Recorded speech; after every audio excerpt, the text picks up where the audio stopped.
Salut à tous, bienvenue sur cette nouvelle vidéo.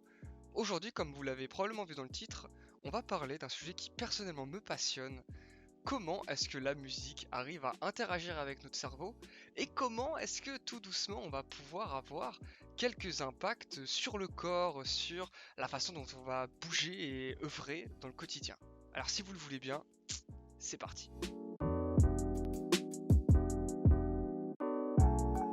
D'abord, définissons ce qu'est de la musique, tout simplement. C'est un ensemble de notes qui vont être agencées selon des règles mathématiques pour agir sur le cerveau plus ou moins négativement. Il y a certains écarts, certaines notes qui vont être très agréables et d'autres qui vont pas du tout l'être.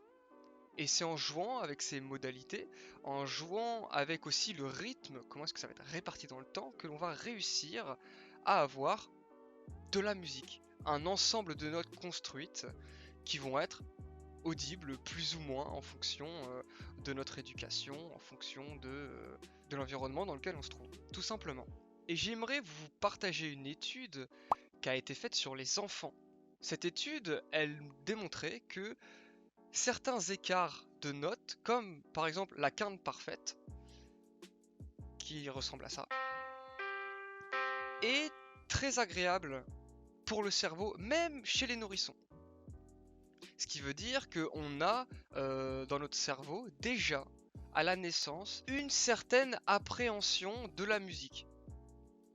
Ensuite, en grandissant, on la garde bien sûr, et c'est sur ça que l'on va construire la musicalité. C'est sur ça que les chants, les chansons, les berceuses se sont construites au fil des générations.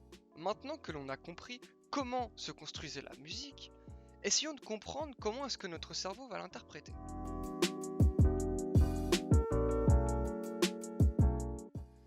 Allez hop, je viens à votre rescousse, parce que franchement, ce qu'allait venir, ça aurait été incompréhensible. Donc, il se passe quoi dans notre cerveau?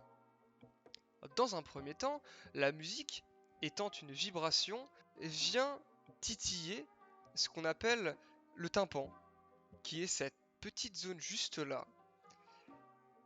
Elle vient vibrer et transmet ces vibrations à ce qu'on appelle les osselets, qui sont ces trois petits os là. Il y a l'étrier, l'enclume et le marteau. Ces trois petits os récupèrent la vibration du tympan et viennent la transmettre à ce que l'on appelle la cochlée. La cochlée, elle permet de transformer l'énergie mécanique qu'il y a dans les os en signaux électriques qui vont pouvoir aller se balader un peu partout dans le cerveau. Elle peut permettre ce tour de force grâce à des petites cellules que l'on appelle des cellules ciliées. C'est pas très beau. Et là, c'est super, on est trop content parce que on va enfin pouvoir envoyer les signaux de la musique au cerveau. Les signaux partent de la cochlée par le nerf qu'on appelle le nerf auditif qui vient rejoindre le tronc cérébral pour enfin être acheminé vers le cortex auditif qui va pouvoir analyser les signaux électriques, les décrypter pour enfin en avoir une interprétation. Une fois que ces signaux sont décryptés, des informations vont partir du cortex auditif pour aller vers différents systèmes, comme par exemple le système de la récompense. Le système de la récompense, il a pour fonction la motivation, le plaisir et le renforcement d'un comportement par la récompense. C'est un peu en partie à cause de lui que on est accro à la musique et que ça peut rapidement être addictif. Parce que des musiques pouvant être très agréables vont faire des libérations d'hormones du plaisir qui elles-mêmes vont pousser à la sécrétion de dopamine, donc à un renforcement du comportement qui est l'écoute musicale. Mais ce n'est pas la seule partie du cerveau qui va être mobilisée. Il y a aussi, par exemple, l'aire de la motricité.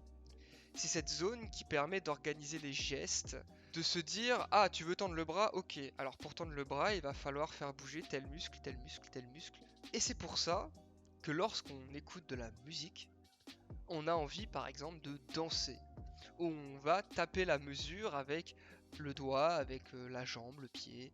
Et franchement, je trouve ça génial. Ensuite, il y a aussi l'hippocampe qui est activé. L'hippocampe qui est une zone de la mémoire dite épisodique, mais aussi de la mémoire spatiale. La mémoire épisodique, c'est quand on veut se souvenir de quelque chose de précis dans un contexte précis. Et la mémoire spatiale, c'est quand et où, globalement. C'est grâce à elle que l'on est capable de se souvenir de quand est-ce qu'un drop va arriver dans une musique, quand est-ce qu'un refrain va revenir, et qu'on va avoir une certaine attente de ce refrain. Si tu lances une musique, tu sais qu'il y a un refrain 40 secondes plus tard, pendant ces 40 premières secondes, tu vas être dans l'attente. Parce que tu le sais. Tu sais que ça va arriver. Et qu'en plus, il est agréable. Alors franchement, c'est le banger. Donc pendant ces 40 secondes d'attente, tu vas avoir une sorte de tension. Et une fois que la prédiction s'est réalisée, donc que le drop est arrivé ou que le refrain est arrivé, il va y avoir une libération d'hormones du plaisir, comme pour dire super, tu t'en es souvenu, alors on va renforcer ce comportement et on va se gratifier. C'est l'une des raisons pour laquelle la musique peut être addictive. Et enfin, la dernière zone principale qui est activée grâce à la musique, c'est l'amygdale. L'amygdale, elle sert à l'analyse des signaux émotionnels. Comme par exemple, quelqu'un qui va crier, il va se dire ok, il y a quelqu'un qui crie, alors je dois avoir la réaction d'avoir peur. Ou je vais avoir la réaction d'empathie. Eh bien, il faut savoir que ça fonctionne exactement avec la musique. Si on écoute une musique qui va être dissonante, donc avec des accords qui vont pas du tout ensemble, il n'y a aucune harmonie, eh bien on va avoir une sensation de dégoût. On va trouver ça particulièrement désagréable. Et inversement, si c'est une musique qui va être harmonieuse et agréable, eh bien on va avoir des sensations de satisfaction, de joie, de plénitude ou autre. Bon, ce sera tout pour moi. Bon retour à la vidéo. Pourquoi est-ce que quand ces zones-là sont activées, on peut modifier complètement le comportement de quelqu'un? Et là, ça devient hyper intéressant.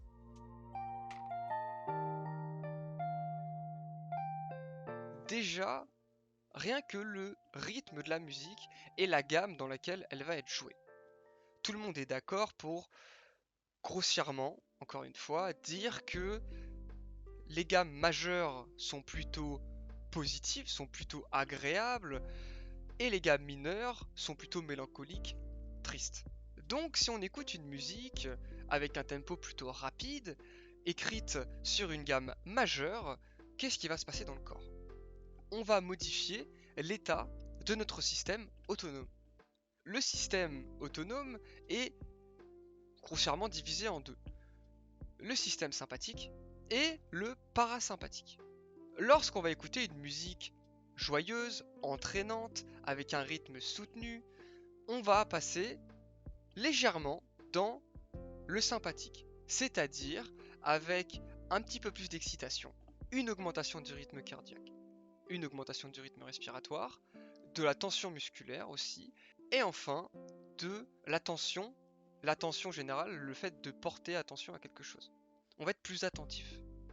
C'est intéressant, parce que comment est-ce qu'on pourrait utiliser tous ces symptômes, on pourrait dire, qui découlent des musiques joyeuses? Prenons l'exemple des grands commerces. Aux heures entre 14h et 16h, en général, les gens ont mangé. Donc, il va y avoir une sorte de poids sur l'estomac, le sang descend, on est un peu plus fatigué, donc les clients consomment moins, tout simplement. Alors, on va venir mettre des musiques un peu plus rapides, un peu plus entêtantes sur ces plages de la journée pour pouvoir stimuler le système sympathique de la personne et avoir un petit peu plus de ventes, les pousser un petit peu plus à la consommation. Et c'est intéressant parce que même pour vous-même, vous pouvez vous stimuler seul. Vous avez un coup de mou, vous êtes plutôt fatigué, et bien pourquoi pas essayer de mettre des musiques un petit peu plus joyeuses avec un rythme un peu plus soutenu, quelque chose d'un peu plus entêtant. Essayez, vous verrez, faites le test. Et donc vous l'aurez compris, en écoutant des musiques qui sont faites en gamme mineure, avec un rythme plutôt lent, plutôt doux, et bien on va avoir l'inverse, on va passer dans le parasympathique. Donc on va avoir un rythme cardiaque plus léger, une pression artérielle plus faible, une propension à la vacuité plus importante, etc., etc. Que vous pouvez tout aussi utiliser dans certains contextes.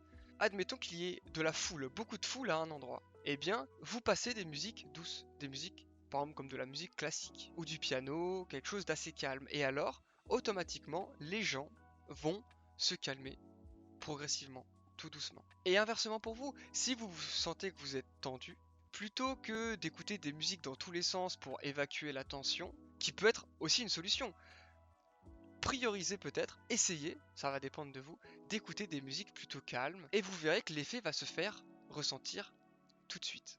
Donc voilà déjà le premier point sur lequel vient jouer la musique sur notre cerveau, et impacter notre état émotionnel. Parce que qu'on le veuille ou non, ça impacte sur nous tout de suite. On peut pas décider de ah tiens, j'écoute cette musique qui est douce, eh bien je vais essayer de rester dans l'agissement, etc., etc. Non, ça vient nous influencer directement et sur des états, donc le système autonome, qui est un système qu'on ne contrôle pas, parce que comme il l'a très bien dit, il est autonome, donc ça agit sur nous sans qu'on le décide vraiment. Maintenant, voyons comment est-ce que d'un point de vue émotionnel, la musique peut influer. Parce qu'on a tous déjà écouté une musique joyeuse quand on était joyeux, et écouter de la musique triste parce qu'on est triste. Dans ces cas-là, on fait un renforcement de l'état émotionnel. Mais il faut savoir qu'on peut aussi faire un basculement. Et ça, c'est intéressant. C'est-à-dire que si tu es triste et que tu vas écouter de la musique joyeuse, et B, tu pourras te sortir beaucoup plus facilement de ta tristesse. Et inversement, si tu es joyeux et que tu as envie de te calmer et d'être dans un état plus posé, écouter de la musique un peu mélancolique, tout simplement.